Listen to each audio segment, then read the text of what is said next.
literary Jasmine. So you obviously got Leanne now, and you know, I know the guys on the farm help you out a bit. But you know, it's literally just me. So I am 7 days a week working in my garden, and so if I take time out to do a wedding or do other stuff, even take a bike ride, that's time out of my garden. And so going forwards, is it sustainable? Not without help. Do I want to give any of it up? No, not really. I love the growing. There's something magical about growing stuff and planting a seed and seeing it grow and nurturing it and seeing it bloom and seeing the joy that it brings to people. Whether it's another florist picking up a mixed bucket and going, oh my goodness, and you can't get that at Tom Brown, or whether it's in a bouquet and somebody being bowled over. So that's kind of hard to give up. It would be quite nice if it wasn't quite so full time, but I definitely can't give up the creativity either. I do love having the creative outlets. And sometimes you put a bucket of flowers together and it almost feels like you're gifting somebody your creativity, because I'm collating this. Absolutely. As I'm looking at it, I'm collating it. And it's almost like, hey, well, here's my creativity, and you see it go out the door and you go, That's what I think the difference is between doing your course, rather than just being a grower, but being a florist, a wedding florist and a grower, is I'll know when somebody picked up a big bucket of flowers this weekend for a wedding, and I went through, she was really unspecific about colours, and it was just lovely to know. I know what works together, I know the colours that work, and I sort of put it together for her, and it does make a big difference. Having that experience, definitely, rather than just growing. And going forward, so this time next year, where do you, so obviously you would like to have your big field all up and running, and members of the public come in to get their own. And we just want to do it all, so because this is Leanne's first year as well, and we just want to be able to do it organically and go, right, what do we really love doing? Like, are the weddings really important? Which we've got quite a few booked this year and a few for next year, so we'll definitely be keeping up with those. And then just seeing, it's just work, play it by ear and see, right, what do we really love doing? And Maria, just keep expanding. And then great.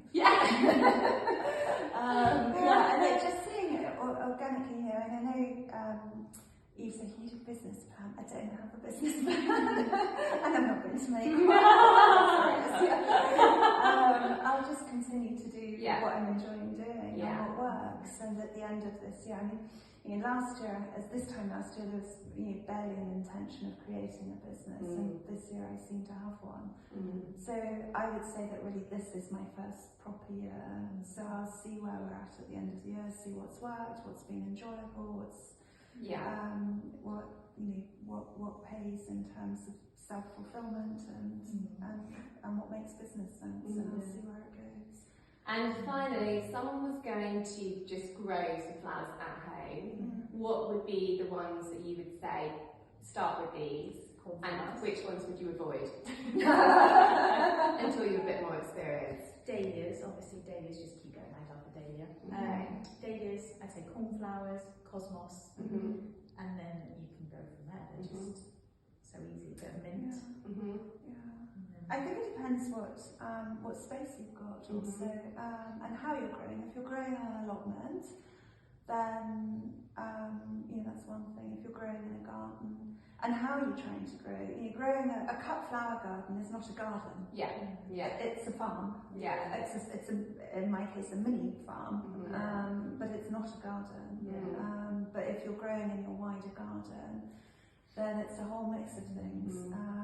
I think that also for labour saving, shifting to perennials is a good idea. It's labour saving.